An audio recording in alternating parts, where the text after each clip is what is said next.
చూసుకోండి. And bubble gum cinema విషయానికి వచ్చేప్పటికి ఫ్రెండ్స్, సినిమా నాకైతే మరి పర్వాలేదు, బానే ఉందనిపించింది. అండ్ మెయిన్ గా ఈ సినిమాలో చెప్పుకోవాల్సింది ఏంటంటే hero and heroine Roshan Kanakala and Manasa Chowdary, వీళ్ళిద్దరు అయితే మటుకి ఆ పేరుకే మొదటి సినిమా అనే కానీ ఇద్దరు మటుకి చాలా బాగా చేశారు. పర్ఫార్మెన్స్ లీడ్ పేరు వీళ్ళిద్దరు చాలా బాగుంది పర్ఫార్మెన్స్. అండ్ ఇక ఇంటర్వెల్ బ్లాంగ్ కానీ అలాగే స్టోరీ కానీ కొంచెం పర్వాలేదు. ఇంటర్వెల్ బ్లాంగ్ బాగుంటుంది అండ్ స్టోరీ కొంచెం మనకి రొటీన్ అనిపించినా కానీ కొంచెం టేకింగ్ బాగుంది, కొంచెం పర్వాలేదు. మరీ అంత వరస్ట్ గా అయితే లేదనిపిస్తుంది.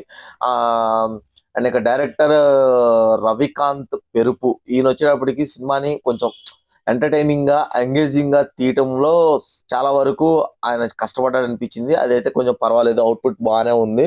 అండ్ ఇంకా బీజిఎం కానీ అండ్ మెయిన్ గా ఇంకొక ఇంపార్టెంట్ రోల్ ఉంది. అండ్ హీరో ఫాదర్ క్యారెక్టర్ చేసిన జయరామ్స్ స్టెల్లార్, ఈయనైతే మనకి ఇచ్చి పడేశాడని చెప్పుకోవచ్చు సినిమాలో. ఈయన character one of the highlight